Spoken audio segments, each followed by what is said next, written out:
ofrecer al país educación en materia aduanera de primer nivel, a nivel internacional.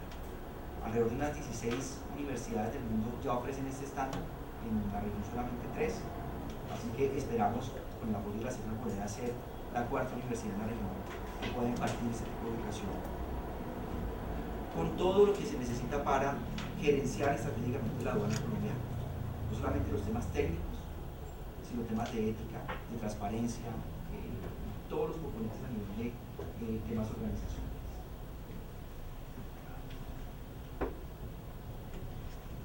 Y lo último, lo que tiene que ver con implementar de una vez por todas estas recomendaciones que nos han dejado un sinnúmero de estudios y de diagnósticos que se hacen aquí en el país.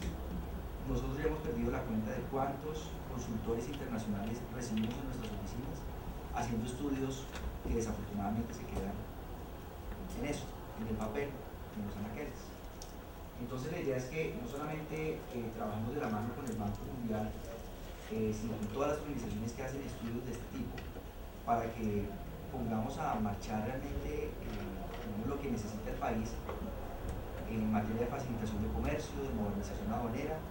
Obviamente esto requiere un esfuerzo gigantesco por parte del sector privado. Nosotros somos los primeros llamados en mejorar nuestros procesos, mejorar el conocimiento de nuestro cliente, de ser mucho más propositivos ante la aduana y obviamente permitirle a la aduana hacer mejor su trabajo, pero también traerle mejores herramientas para que pueda facilitar el comercio digamos, de cara a la globalización mundial. Yo les agradezco mucho su atención, estoy muy abierto y dispuesto a preguntas. A Ramón Eduardo nuevamente muchísimas gracias por el espacio y bueno, muchísimas gracias a ustedes.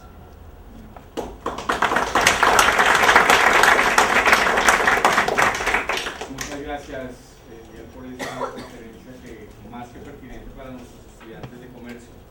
Los escuchamos a ustedes, quisiéramos por lo menos 2 o 3 preguntas con respecto a la conferencia, mientras entonces ya arrancamos con nuestra segunda parte de este evento por primera ocasión. Entonces los escuchamos.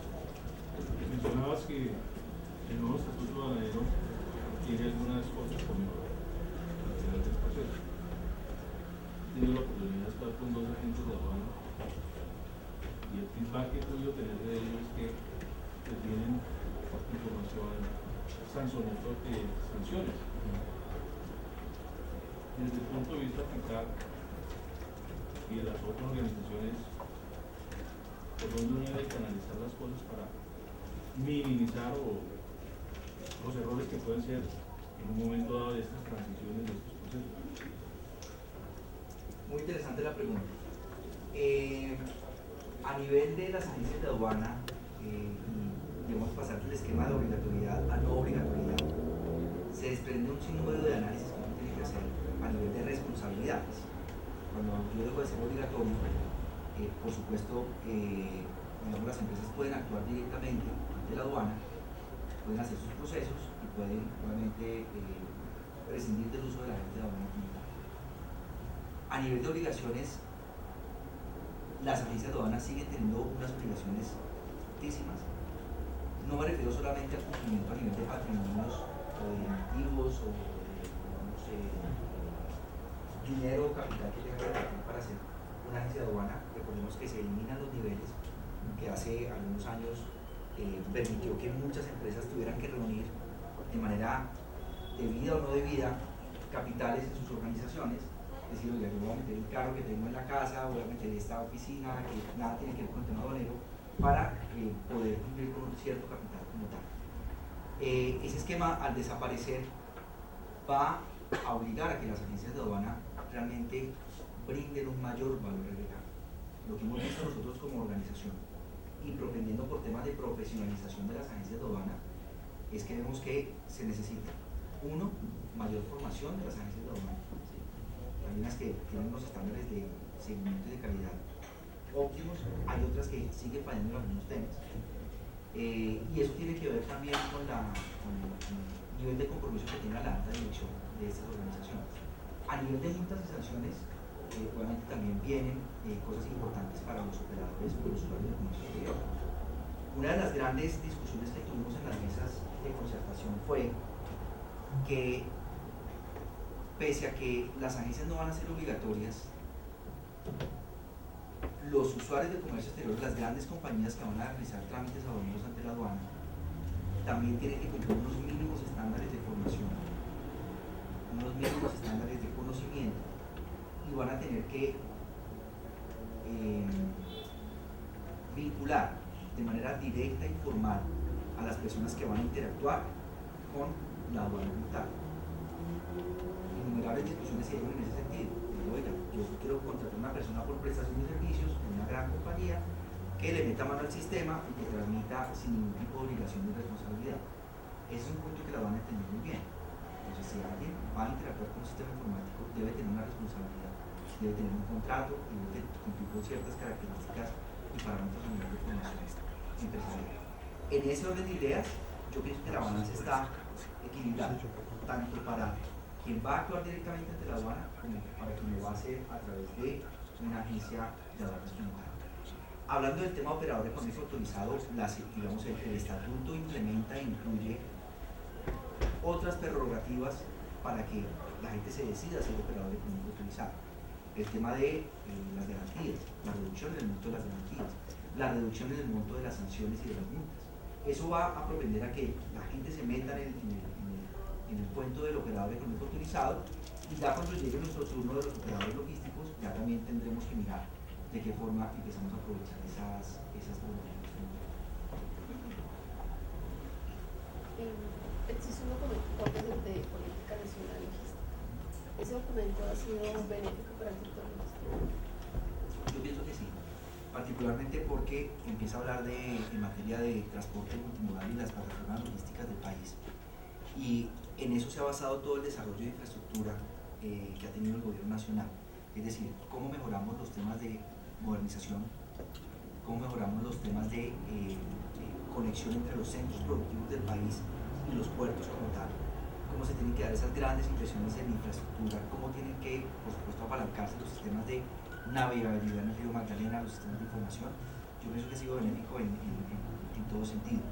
Por supuesto, me faltó mencionar ese estudio ahí, el COMPES como tal, de mirar de qué manera implementamos esas recomendaciones que hace el COMPES en ese momento. Muchas de ellas ya se están, digamos, implementando con lo que tiene que ver con legislación aduanera, con modernización de sistemas informáticos, con lo que tiene que ver con facilitación de comercio, pero nos queda un camino muy largo que recorrer para cumplir con todas y cada una de las recomendaciones del COMPES como tal. Ok, una tercera y última pregunta que quisieran hacer para pasar a nuestra segunda fase. Los escuchamos. ¿Quién se anima? Esta semana leía un artículo del Espectador en donde precisamente comentaban lo que era el nuevo Estatuto Aduanero, y decía que la idea básica era que el gobierno quería dejar de perseguir las mercancías y dar mayor libertad a los empresarios para poder importar y exportar. A la par, desde hace más o menos 2 años, se han venido implementando unas normas que son contra también la gestión de riesgo, el lavado de activos, que son las SARLAP, y pues en mi concepto entra como un poco en incongruencia el hecho de que es obvio que facilitar la tarea comercial permite tener una dinámica mayor que le puede servir al país, pero en contexto con esa protección que se le está trasladando a las empresas en la responsabilidad de saber con quién usted está comercializando, pues no sería muy, digamos que complicado, o no dificultaría precisamente ese control que por un lado pretende tener el gobierno en cuanto a lo que es la parte de lavado de activos y financiación del terrorismo, y permitirles como a las empresas mediante operador económico ser directamente quienes intervengan y tener una mayor libertad. No habría como ese riesgo. Yo pienso que lo uno, digamos, no choca con lo otro. Es decir, el gobierno tiene claramente establecido un plan para atacar, no, digamos, no paralizar las mercancías, sino ir detrás de las organizaciones criminales y de las empresas que se están favoreciendo de delitos como el contrabando, el lavado de activos y la actividad de financiación del terrorismo. Lo que quiere el país y lo que hemos entendido nosotros como sector privado es que es una responsabilidad compartida, y aquí nosotros tenemos que jugar un papel muy importante en ese orden de ideas. el país está estableciendo los mecanismos para que yo pueda generar fácilmente mis operaciones de comercio exterior, cumpliendo con unos requisitos y con un checklist, operador económico autorizado. Así no los cumple, el estatuto va a establecer unas categorías de confianza: un operador económico autorizado, un usuario de confianza y un exportador autorizado, atendiendo a, digamos, obligaciones que tenemos con los Estados Unidos a través del TLC. Pero digamos, esa responsabilidad y esa vía que abre el país y el gobierno a través del operador económico autorizado también tiene que verse reflejada con unas responsabilidades en materia de perseguir esas organizaciones y de salvaguardar los intereses empresariales a través del cumplimiento de SARLAC, a través de los reportes de operaciones sospechosas o ausencia de operaciones sospechosas ante la OIAP, que yo pienso que nada choca con el tema de seguridad en la cadena logística de comercio internacional. Hablemos de ley anticontrabando. El país también tiene que endurecer las penas porque realmente entonces, lo que uno ve en determinadas ciudades del país, fronteras con Venezuela, es un tema de verdad que ya toca el componente social de una forma muy grave. Todos nos quejamos del cierre de la frontera con Venezuela. Nosotros como Pintac también hemos hecho unos pronunciamientos muy fuertes en la medida en que si se abre un corredor comercial para que realmente las mercancías se cumplan con las formalidades aduaneras, puedan pasar la frontera y surtir de productos básicos a los venezolanos, pero nos hemos dado cuenta que el comercio formal en una ciudad como Cúcuta se ha incrementado. Usted le pregunta a cualquier comerciante formal de Cúcuta cómo le ha ido en estos meses de cierre de frontera y no puede encontrar otra respuesta que no sea positiva. Entonces, digamos, hay muchísimos elementos que se unen en el anticontrabando, lo que tiene que ver con UIAP, lo que tiene que ver con OEA, con el operador económico autorizado, que apuntan a un mismo fin. Es una responsabilidad compartida entre Estado y usuarios, entre Estado y administrados, para que realmente las operaciones de comercio exterior puedan ser mucho más seguras. Ok, muchísimas gracias. Por favor, nos invitamos entonces ahora al Tintico a que sigamos con esta siguiente parte, a ver cómo nos vamos estrenándonos como entrevistadores. La verdad jamás lo he hecho en la vida, entonces desde ya ofrezco excusas. Vamos a ver cómo nos va. Siempre hay una primera vez. Bueno, pues quisiéramos dividir esto en dos partes, con respecto a nuestro invitado. Como decíamos, una primera parte profesional y una segunda parte personal. Entonces arranquemos por lo profesional, pero para poder hacer eso, pues necesitamos hacer una especie de compilación, versión WinZip, como digo yo, de la vida profesional de nuestro invitado. En dónde nace, no digo en qué año, pero sí en dónde nace Miguel Ángel. A nivel profesional, nací en la Cámara de Comercio de Bogotá. Soy practicante, hice mis prácticas profesionales del externado en la Cámara de Comercio de Bogotá, en un área denominada Nueva Empresa o Centro Nueva Empresa. Cuando la Cámara de Comercio quedaba en el centro de Bogotá, en la 16 con novena, había un centro especializado de asesoría para los empresarios, las personas que querían montar su negocio por primera vez, es decir, personas naturales, empresas pequeñas, y en ese momento empecé ya, digamos, a tener algún tipo de formación y de conocimiento para entregar a las empresas lo que deberían hacer para registrar sus compañías ante la Cámara de Comercio. Esta fue una labor súper linda porque se da cuenta uno de las grandes dificultades y de los grandes retos que se imponen las personas cuando deciden sacar un proyecto empresarial adelante. Yo particularmente me le quito el sombrero a los emprendedores y a los empresarios en Colombia. Yo digo, más adelante lo comentaré, de las cosas que más admiro es cuando las personas tienen proyectos empresariales, y tuve la oportunidad de conocer un sinnúmero de proyectos de diferentes tipos, de diferentes personas, de diferentes, digamos, orígenes, que siempre tenían un sueño y siempre necesitaban que alguien los escuchara. Más allá de cumplir una meta a nivel de atención en materia de atención al público, o unas metas en la Cámara de Comercio, me gustaba interactuar con la gente y me gusta todavía interactuar con la gente para conocer qué están pensando, cuáles son sus sueños, cuáles son sus metas, cuáles son las dificultades que tienen, porque no hay nada más enriquecedor, pienso yo, que aparte, por supuesto, de recibir un conocimiento en un salón de clase, en un aula de clase a cualquier nivel, es importante escuchar lo que está pensando la gente en la calle, lo que está pensando el ciudadano de a pie, que dice, oiga, es que me subieron 100 pesos en el transporte, o es que la tarjeta del SID no me funciona, o que los impuestos cada vez nos van a apoyar más. Ese tipo de apreciaciones son muy importantes y uno a veces como profesional se olvida y se divorcia un poco de lo que está pasando en estos círculos. Entonces esa fue una experiencia con la que empecé en la Cámara de Comercio, muy enriquecedora. Duré alrededor de cuando terminé mi práctica empresarial, como pasa en la mayoría de oportunidades, me enganché con la Cámara de Comercio, seguí trabajando en el área de desarrollo empresarial, y posteriormente pasé y ya tuve mi primer contacto con el comercio exterior. Trabajé en la dirección de comercio exterior durante alrededor de unos 3 años. Fue una experiencia también bastante enriquecedora porque tuve la oportunidad de organizar misiones empresariales, ruedas de negocios, no solamente aquí en Colombia, sino en otros países, y pues obviamente conocer y tener la oportunidad de viajar en un ámbito profesional en ese primer momento fue bastante enriquecedor también. Y uno se llena de muchas experiencias, hace muchos amigos afuera. Tuve la oportunidad también, antes de retirarme de la Cámara, de acceder a una beca que otorgaba el gobierno de Holanda a través de algo que se denomina CBI del gobierno holandés, para mirar un curso de inmersión total durante 2 semanas en el manejo de ferias y misiones internacionales.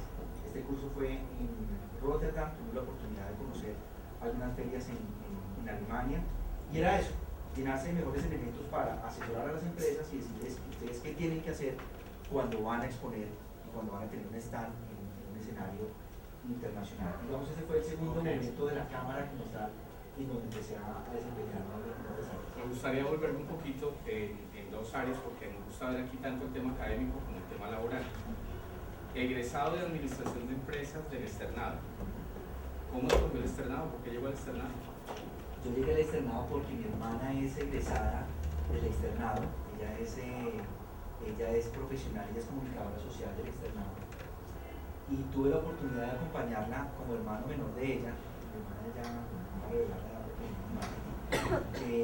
tuve la oportunidad de acompañarla en varias oportunidades al externado, y me llamó la atención no solamente digamos las carreras que ofrecía el externado, sino por supuesto el pensamiento liberal que tenía la universidad en ese momento, que yo percibía por parte de mi hermana. Ella fue becada casi toda su carrera en el área de comunicación social y periodismo, aunque no lo ejerce hoy día. Tiene unas habilidades importantísimas en ese tema, y eso fue lo que me llamó la atención, que una misma universidad pudiera reunir una carrera como comunicación social, como derecho, como finanzas y relaciones internacionales, como economía, pero también un área como de administración de empresas,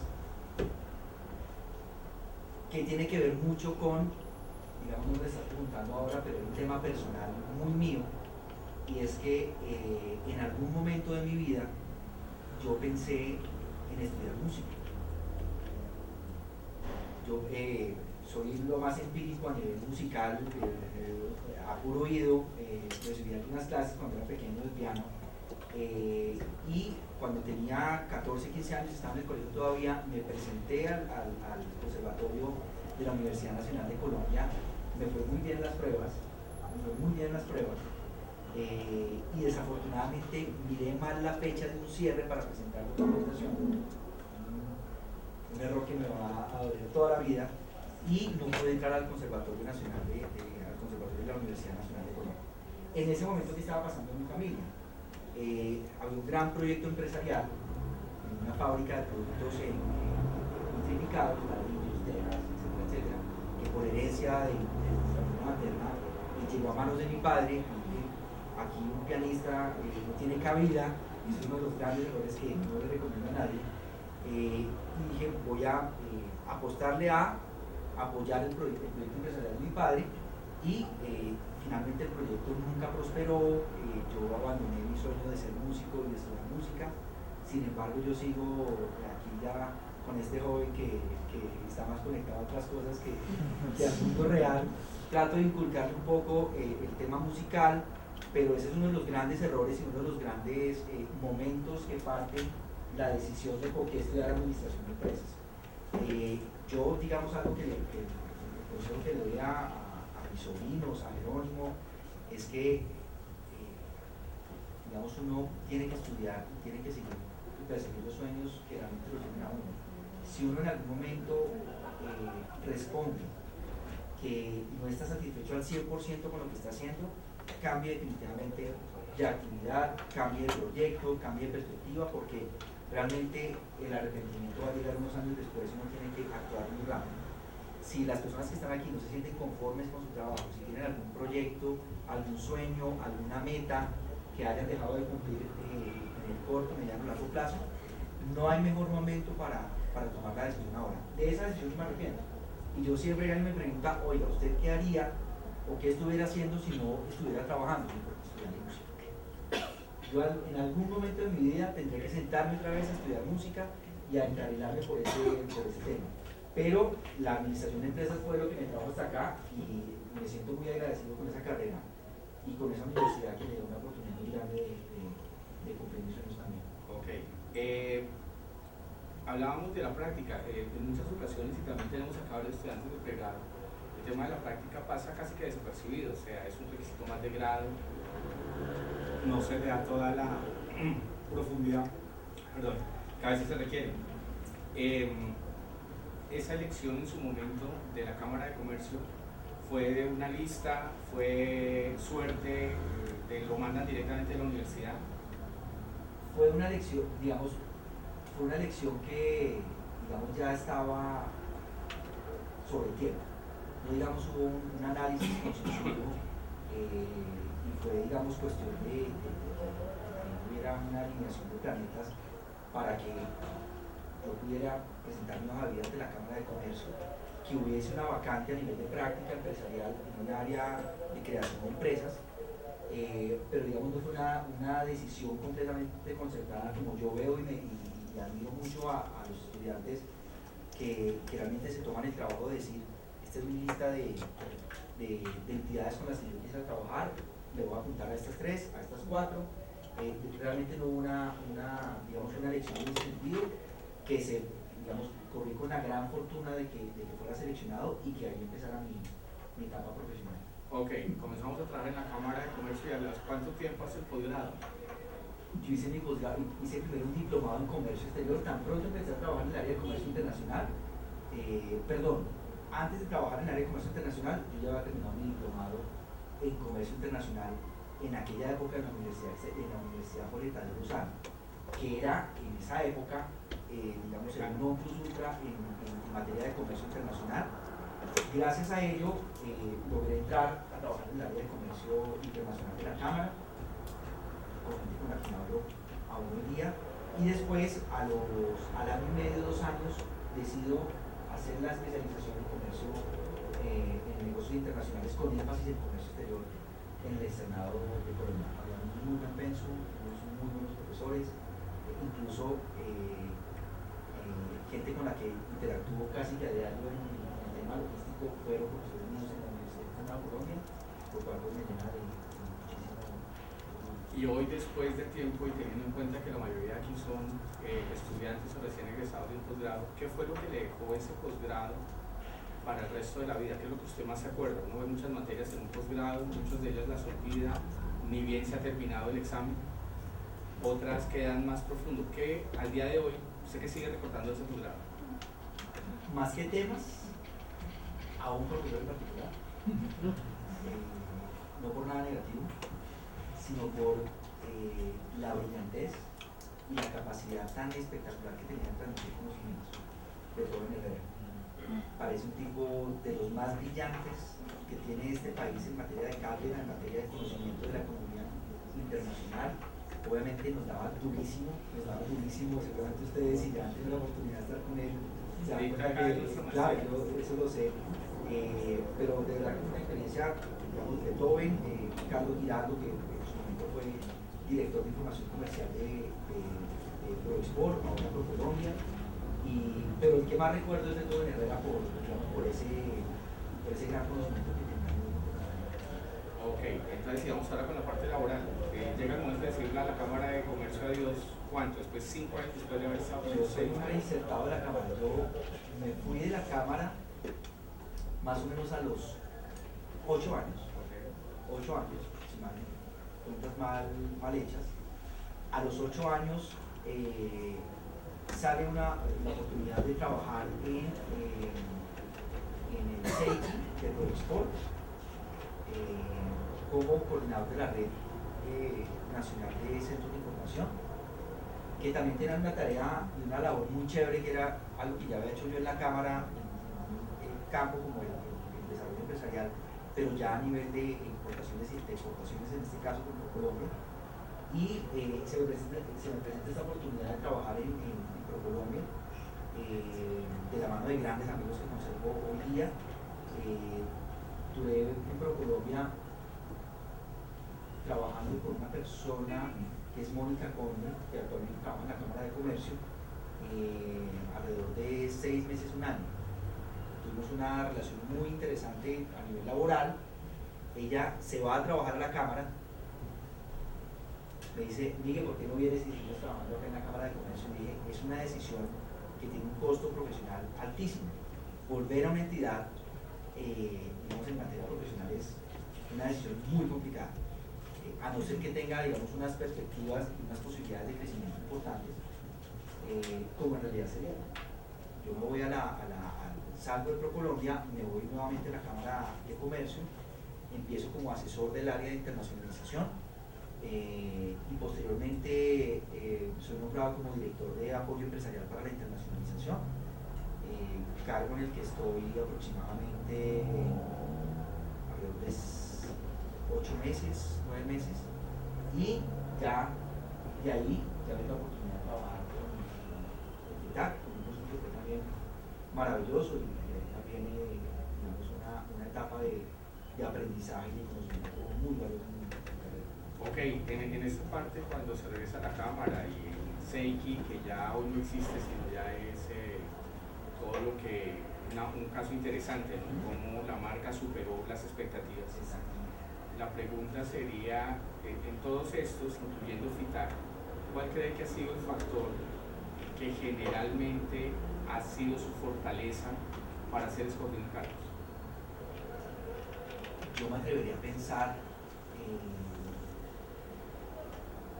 que yo en el ámbito personal y profesional soy una persona llevadera. Para trabajar en un sector como el de comercio exterior y el de la logística, escuchar muchísimo, tomar muy buenas decisiones y tener muy buenos aliados. Digamos, en la vida como en el comercio exterior, uno tiene que rodearse muy bien. Y he contado con esa fortuna de rodearme de gente muy buena, de gente muy profesional, de gente que realmente le duele el comercio exterior, no solo en la Cámara, en Colombia, sino en TITAC, empezando por la gente del club, por Guillermo, gente que a mí me ha facilitado, me ha prestado todo el apoyo, porque obviamente pasar de un tema de comercio exterior a un tema de logística de aduanas, realmente hay un choque y un cambio muy importante, porque como les mencionaba anteriormente, una cosa es lo que uno cree que es el sector de comercio exterior visto desde Colombia, desde la Cámara de Comercio, y otra cosa muy diferente es ya meterse con lo que es la raíz y el nervio del comercio exterior. Me parece que muy pocas veces se ve por encima, pero yo pienso que el secreto está en rodearse bien, y pienso que ese ha sido uno de los factores que ha marcado la diferencia para entrar a trabajar a estas instituciones. El compromiso, digamos, saber diferenciar y tomar buenas decisiones, yo pienso que ha sido un factor fundamental para este proceso. ¿Y cómo terminó postulado en FITAC? ¿Eso fue un concurso abierto? ¿Cómo fue ese proceso de FITAC? En FITAC termino postulado por una empresa cazatalentos que es Top Management. Ellos me contactan a mí, empezamos un proceso muy rápido. Es un proceso que duró más o menos unas 3 semanas, en donde hicimos diferentes pruebas, pruebas, hicimos unas entrevistas, todo el tema psicotécnico de rigor como tal, y el proceso culmina con una entrevista que tengo que aceptar, una entrevista de las más interesantes y tensionantes que yo he tenido en mi vida profesional, y fue la entrevista con la Junta Directiva de FITAC. Estaban, digamos, la entrevista la lideró Guillermo González, estaba el presidente de la Popular, Leonardo Delgado, estaban presidentes de agencias navieras muy importantes en el país y un consultor externo. Entonces era una entrevista casi que una entrevista grupal, duró alrededor de 1 hora y media, y el proceso culmina ahí. Yo recuerdo que en ese momento estaba también compitiendo o digamos en el proceso con funcionarios de ProColombia que estaban trabajando en ese tema, que eran gerentes de macrosector, que eran, digamos, personas que tenían en cierto momento una experiencia mucho más amplia que la mía. Yo, como siempre lo digo, pues yo no tenía nada que perder, yo tenía todo lo que tenía estaba por ganar, porque seguía trabajando en la Cámara, pero veía que ya iba siendo hora de afrontar nuevos retos y de tener nuevas expectativas, y pues solamente gracias a Dios se dieron las cosas. Fui seleccionado y empezamos ya a trabajar. Yo pienso que desde el día siguiente a un ritmo frenético, porque digamos, el trabajo en FITAC, había muchas cosas por hacer. Teníamos un compromiso muy importante de potenciar, si se puede decir, el tema de FITAC, de ganarnos espacios, de trabajar de manera conjunta con entidades, no solamente aquí en el país, sino a nivel internacional. Y eso pues afortunadamente se ha dado con el apoyo de todos los afiliados de la Junta Directiva, del presidente de la Junta Directiva, y de todo el equipo de trabajo que poco a poco se fue robusteciendo tras mi llegada. Tal vez Miguel no lo sepa, pero ese es uno de los datos que hemos averiguado, y es que en esa reunión, ¿no es cierto, Guillermo, que es presidente de la Junta de FITAC, de las 5 personas que estuvieron allí, el nombramiento fue unánime? Fueron las 5 personas que dijeron de los 3 candidatos que habían, casi que con papelitos, o sea que colocan, y todos coincidieron en el nombre de Miguel. Desde que asume FITAC, ¿cuál ha sido el principal logro al día de hoy? Yo pienso que el principal logro de FITAC, desde que llegué hace ya casi 5 años, es ser una institución y una entidad reconocida en Colombia, no por el tono de voz por el que hablamos, sino por las propuestas de construcción de país que hemos venido desarrollando a lo largo de estos últimos años. FITAC, por supuesto, tuvo que cambiar su discurso, tuvo que ampliar mucho más el espectro de afiliados y de aliados estratégicos, y eso ha sido, digamos, lo más importante que yo, bajo mi punto de vista, podría mencionar. Es ese, que FITAC no es visto como tiene que ser visto como un contradictor, pero un contradictor que lleva soluciones y que lleva ideas novedosas para que se implementen. Gran parte de la presentación y de los planteamientos que hacemos acá en la primera sesión son, digamos, propuestos por FITAC, propuestos por Guillermo González, propuestos por la Junta Directiva. Decimos, vamos a tocar puertas, vamos a mirar esto. Hay algo que yo siempre he admirado, y es que FITAC es una entidad, es una agremiación que tiene muchísimas cosas por hacer todavía, que se puede mover muy rápido. No somos un equipo muy grande, pero somos un equipo, no solamente aquí en Bogotá, sino en las diferentes ciudades en las que tenemos presencia, que somos un equipo muy valioso. Y voy a poner un ejemplo específico. La directora de FITAC Buenaventura, que lleva trabajando con nosotros 9 años, está trabajando actualmente en la dirección de comercio exterior del Ministerio de Comercio Exterior, porque FITAC se convirtió en un referente no solamente regional sino nacional de las grandes decisiones que se toman en el país en materia de facilitación de comercio. Y eso es un punto muy importante para mí, que las personas que llegan a FITAC puedan explorar nuevos horizontes y puedan se den el lujo de explorar nuevas posibilidades y de tocar nuevas puertas, así como lo hice yo en su momento, cuando pasé por la Cámara, cuando pasé por Colombia. Así que yo pienso que el gran resultado, lo que más podemos, y lo que va a mirar es que nos estamos ganando espacios que antes no teníamos y que nos estamos volviendo un referente, así como somos el referente para que tú, como lo dices coloquialmente, nos utilices de conejillos de indias. Eso a nosotros nos parece espectacular, porque ¿qué nos permite eso? Esforzarnos más. Y cuando uno ve otras instituciones gremiales de un respeto infinito con las que trabajamos como tal, a veces vemos que se quedan como anquilosadas, no reaccionan tan rápido como nosotros, no aprovechan las oportunidades y decimos, vean, para nosotros es importante no ser los que están encabezando, vamos a llegar a hacerlo algún día y lo estamos haciendo grandes grupos para eso, pero nos esforzamos más. El que está de segundo en la fila, el que está, tiene que estar siempre pensando en mejorar, pensando en hacer nuevas cosas para ganarse esos espacios que afortunadamente los están teniendo. Ok, como se trata de averiguar de todas las cosas desde que llegó a FITAC, a pesar de que esté el presidente de la Junta Directiva, ¿cuál ha sido la mayor embarrada? La embarrada que se dice es que ahí sí la embarré, ¿y qué enseñanza le dejo? La mayor embarrada que he cometido en FITAC. ¿Está tomando nota? Yo sé una, vamos a ver si coincidimos. Recién llegado a FITAC, se presentó una controversia con la DIAN en materia de, digamos, una disposición, un concepto, digamos, que traía unas obligaciones para los agentes de aduana. Emitir comunicados, dar opiniones y, digamos, soltar la lengua sin tener todos los elementos completamente atados es la peor embarrada que un dirigente gremial puede cometer.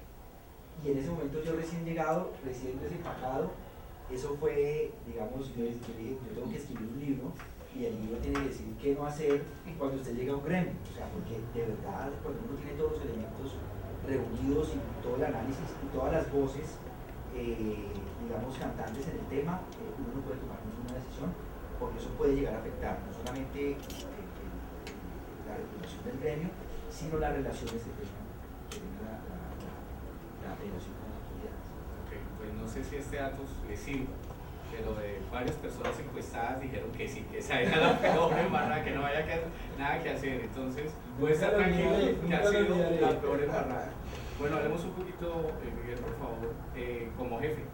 Hablábamos ahorita, ha tenido sin duda la posibilidad de contratar a muchas personas en los diferentes cargos, ver perfiles, ayudar a otras personas a contratar. Le decía yo una pregunta que estoy seguro la respuesta le va a ayudar mucho a nuestros estudiantes. En cuanto a hoja de vida de una persona que usted va a contratar, ¿en qué se fija fundamentalmente? ¿Qué es lo primero que usted ve? Yo soy enfermo con los temas de redacción. Si veo una coma, una tilde, un tema mal puesto, eso ya significa para mí el 50% del éxito de una entrevista y en un proceso de selección. Si la persona se toma el trabajo de revisar 5, 10, 15 veces, no solamente ella, sino otras personas, los temas de redacción, los temas de la presentación del perfil, que es con lo que uno puede resumir con quién está hablando, yo pienso que eso es fundamental. Ser tan escuetos en la descripción de los logros y los objetivos de determinados cargos. Uno tiene que mostrar lo que tiene realmente, lo que hizo y lo que logró en las organizaciones. Eso es lo más importante, pensaría yo, después de un tema que ya casi se terminó para mí, que es el tema de la presentación y la redacción de las hojas de vida. A veces la gente se muestra como especialista en todo, y uno puede ser especialista en todo, uno también tiene que mostrar sus lados flacos en determinados temas, porque a veces, digamos, querer ser experto en todas las áreas del conocimiento, a veces es peor que decir, bueno, la verdad, ese tema no lo conozco, tendría que documentarme, si usted me da tiempo yo me documento, pero cuando uno quiere abarcar muchos temas, realmente empieza a flaquear tarde que temprano. Entonces yo pienso que esas 3 recomendaciones son básicas. ¿Y en qué definitivamente no se fija? Yo yo no me fijo en la extensión de la hoja de vida. No me fijo en la extensión de la hoja de vida. A veces me llegan unas hojas de vida con 6, 7 páginas a las que yo realmente no presto mucha atención. Me llegan otras muy concisas, con información precisa, con información puntual, que pueden llamar poderosamente la atención en ese sentido. Entonces, creo que ni por defecto ni por exceso no tiene que pecar.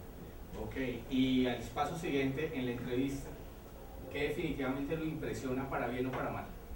¿Hay algún momento de la entrevista en que usted dice esto? Me gusta preguntarle a la gente cómo ha solucionado problemas en sus anteriores designaciones. Es decir, usted se enfrentó a este problema, ¿qué elementos reunió para solucionar y para proponer una solución efectiva que haya realmente, efectivamente solucionado ese problema en la organización? Yo pienso que eso es lo más importante, más allá de los títulos, más allá de la experiencia, es decir, usted qué elementos reúne para realmente solucionar problemas en su día a día en estricto sentido. Me fijo mucho en la presentación personal, me fijo mucho en la puntualidad. Si una persona llega 5 o 10 minutos tarde, definitivamente no ya va perdiendo puntos. Yo a nivel, digamos, de soy muy estricto con la puntualidad de las personas, no solamente con los horarios de llegada, sino con los horarios de salida. Para mí es tanto más importante que la persona esté balanceada en su tema laboral, que tenga unas condiciones óptimas en su oficina, en su lugar de trabajo, por sus relaciones interpersonales, así como las tenga fuera de la oficina. Es decir, que tenga una vida familiar balanceada, que tenga un espacio para compartir con sus hijos, que tenga un espacio para hacer cualquier hobby, cualquier actividad. Eso es muy importante para mí. Entonces, si uno logra balancear eso como líder de una organización, yo pienso que las cosas van a funcionar. Ok, con respecto a lo que decía Miguel, se me acaba de ocurrir una pregunta de verdad que es como el cuento, fuera del programa.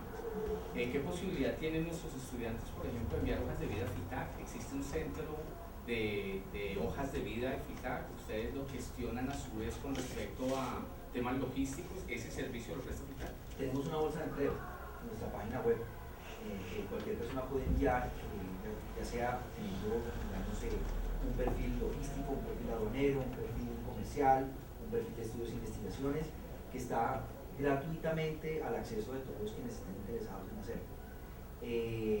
Tengo pendiente un proyecto con el Ministerio de Trabajo para, digamos, hacer una especie de link especializado en temas de logística y de comercio exterior, para que haya una gran bolsa de empleo del país que le permita a estudiantes y a profesionales de todas las áreas tener, digamos, un espacio especializado en materia logística.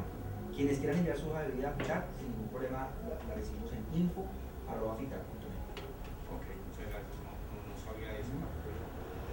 Dos preguntas muy puntuales para terminar esta parte, digamos, desde la perspectiva lo que ha sido el desarrollo profesional. Pasaremos a unas breves, rápidas preguntas personales.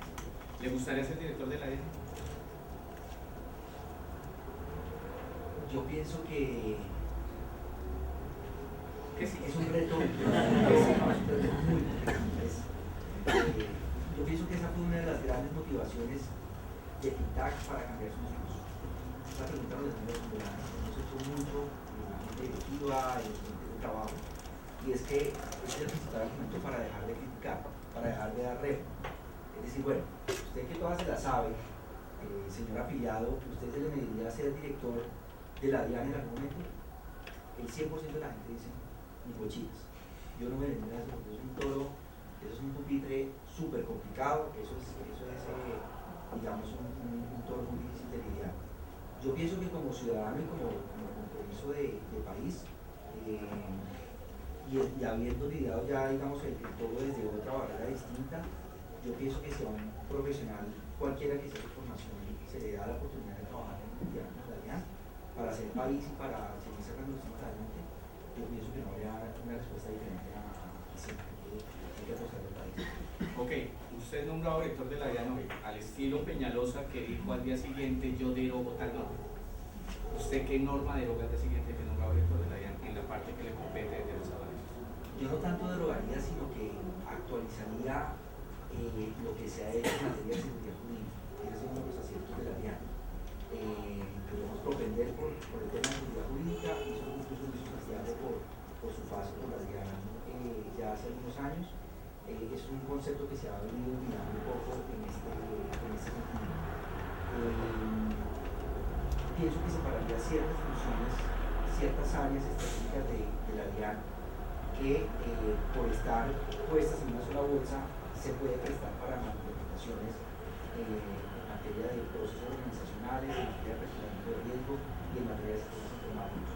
Si uno tiene separadas esas áreas, obviamente puede hacer mucho mejor su trabajo, puede obviamente tener un mejor clima organizacional.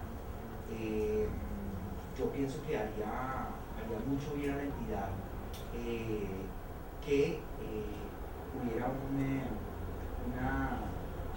digamos, una estructura que le permitiera a las personas desarrollarse profesionalmente. Digamos, todo un cambio estructural en materia de formación a nivel de la entidad. Repotenciaría lo que es la escuela de la DIAN, repotenciaría lo que tiene que ver con formación académica para los funcionarios, para que tengan mejores herramientas de toma de decisiones. Si uno lograra hacer esas dos cosas, yo pienso que tendría el tema a este lado. Pero para no gustarme tiene un programa muy claro. Bueno, una pregunta así, ¿sí o no? ¿Divide la DIAN o no la divide? Yo la diría. Bueno, listo. Pasemos a la parte personal, ya para cerrar 5 minutos, 10 minuticos más y terminamos entonces con este ejercicio que hicimos hoy. ¿Dónde nació Miguel? Yo nací en Bogotá. Pueblo 100%. Pueblo 100%. Perfecto.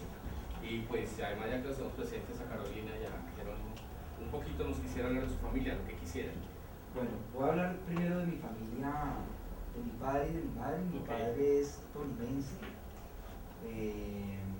Nació mi padre en un pueblo de los más bellos que yo conozco en mi vida, que es Santa Elena, Tolima.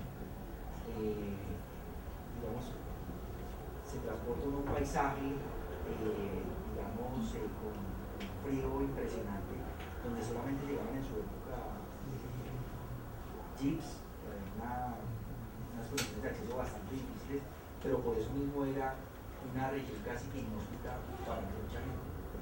Mi papá se jacta, no con orgullo, sino con tristeza, de ser uno de los primeros desplazados del país en digamos, la guerra y la situación que había en materia política en esa época de la época de los 40 era un tema impresionante. Tuvo que salir con mi abuela, con sus hermanos, a buscar una fortuna en ciudades como Roncesvalles o como la misma Ibagué, y ahí empezó a formarse su carácter de empresario, de emprendedor como tal, y después termina aquí en Bogotá trabajando en la parte comercial de grandes compañías como Alpina, como Pérez en su época, etcétera, etcétera.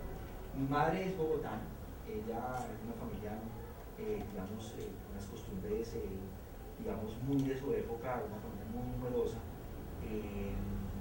Se conoce con mi padre trabajando en Alpina, y bueno, ya cuando se casan deciden montar proyectos de empresarios y se vuelven intentan de todo, hacer cualquier tipo de producto, meterse ya con el marketing, mi padre es enamorado del arte, y eso digamos, también influye un poco en lo que conocemos como los anticuarios y la percepción que se tiene de los palos viejos, como lo llama él, enamorado de sus palos viejos y tratando de sacar adelante su familia en esa época. Yo tengo dos hermanas mayores, ya ambas casadas conmigo, tengo 4 sobrinos. Una de las experiencias más dolorosas de mi vida fue haber perdido a mi hermano cuando yo tenía 18 años. Él tenía 21 años, él muere de leucemia después de un tratamiento de trasplante de médula que le hacen ya hace 20 años en los Estados Unidos. no soporta, digamos, el ambiente aquí en Colombia como tal, fallece, y eso, digamos, es un episodio que marca, digamos, de una forma muy fuerte mi vida en todo ámbito. Tuve la oportunidad, mezclando un poco el tema de la música, de grabar,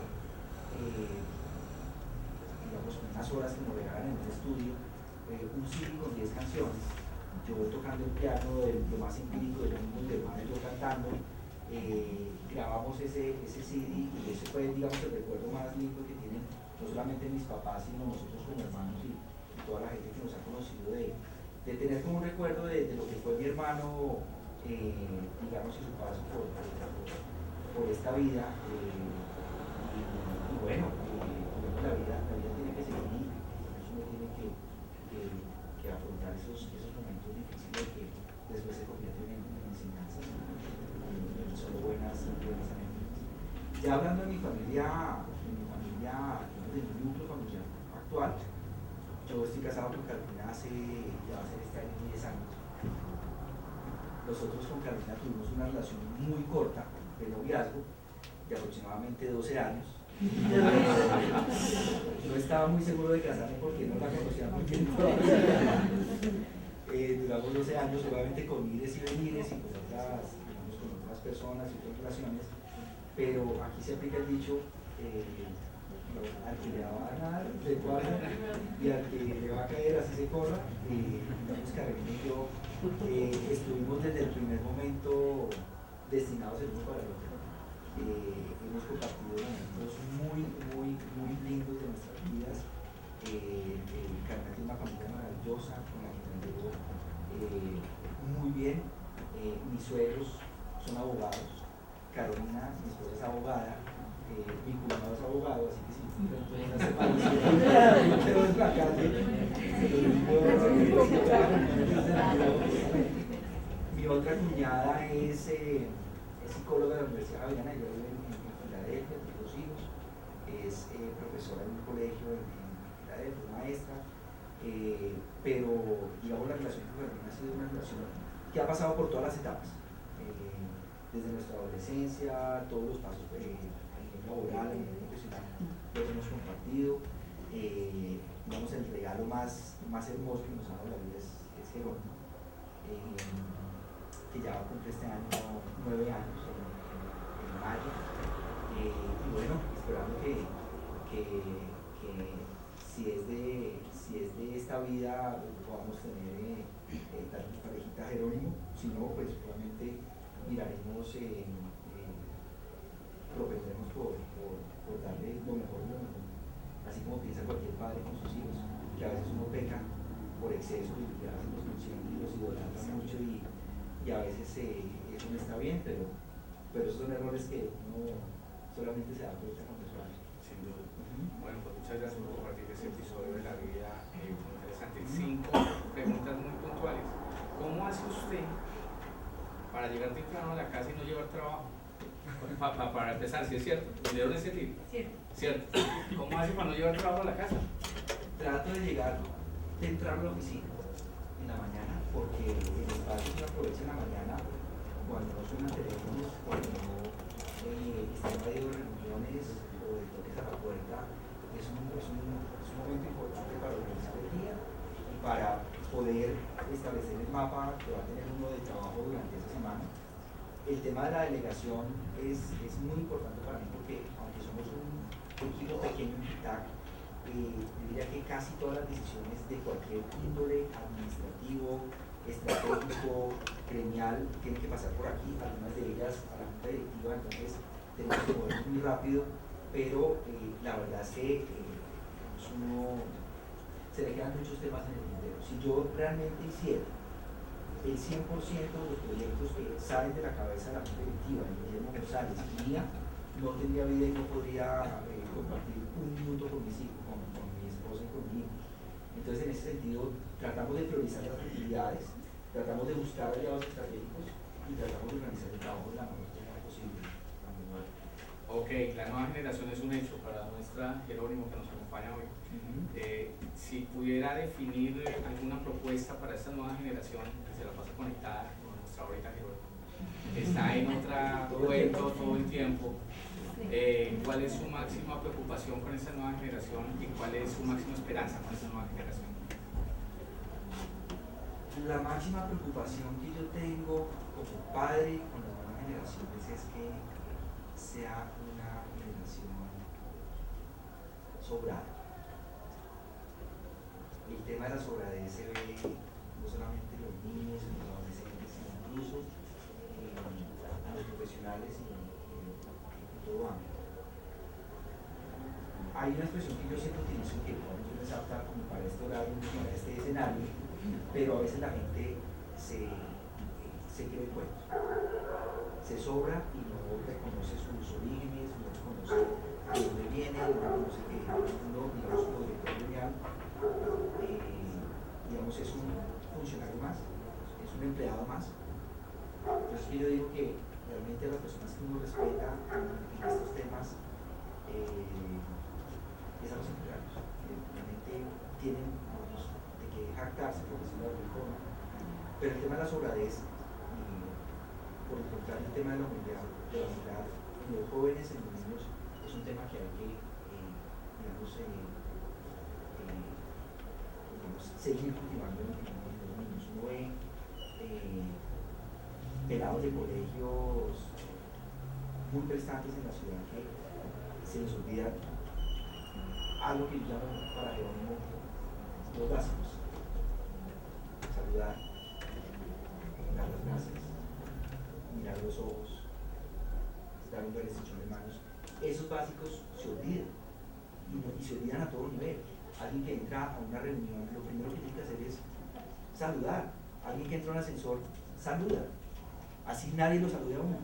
Pero esos temas tan básicos que se le olvidan a uno es, digamos, de los valores más importantes y a cualquier persona.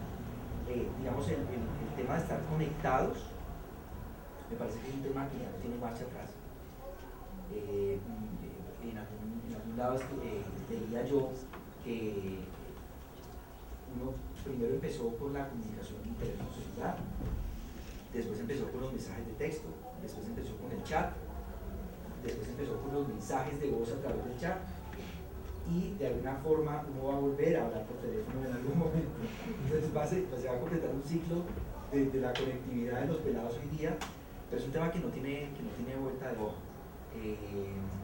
Si uno logra de verdad que los futuros profesionales de este país y las nuevas generaciones entiendan que realmente uno tiene que reconocer sus orígenes y no creerse más que los demás, no aprovechar una relación que tiene para acceder a nuevas cosas. Yo pienso que con esa simple enseñanza, yo pienso que el país dejaría de vivir de los, usted no sabe quién soy yo, de todos estos episodios que ya todos conocemos, sino realmente uno valerse de sus propios méritos para llegar y alcanzar lo que quiere. Ok, buena parte de este estudio que hemos hecho hoy está inspirado en un programa que hace unos años yo veía, se llamaba Desde el Atol Studio, y ese programa que recuerdo era con la perubólica, que yo jugaba a ver,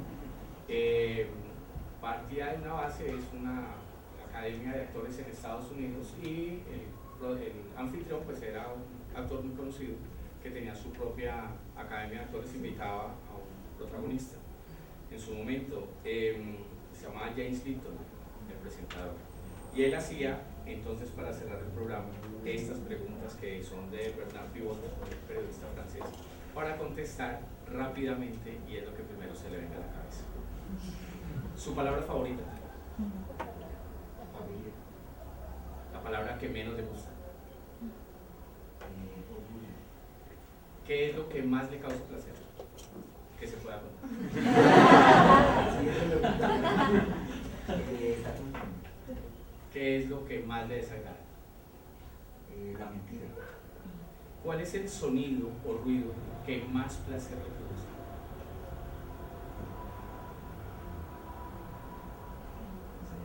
La música o el despertar de mi hijo. ¿Cuál es el sonido o ruido que definitivamente aborrece escuchar? Claro. ¿Cuál es su grosería favorita?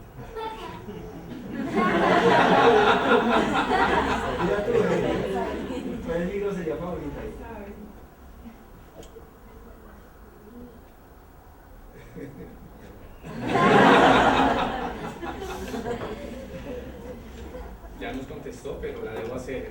aparte de la profesión, ¿qué otra profesión le hubiera gustado ejercer?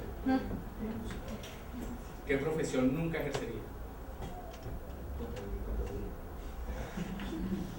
Si el cielo existiera y se encontrara a Dios en la puerta, ¿qué le gustaría que Dios le dijera ahí cuando se lo Que pude transmitir y dejar algo positivo en la gente a través de lo que él le ha dado la oportunidad. Ok, pues muchas gracias. Un aplauso para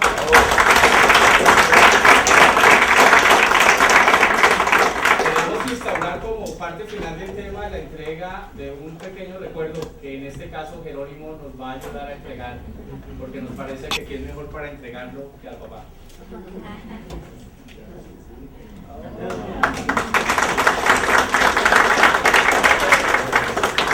Es una pequeña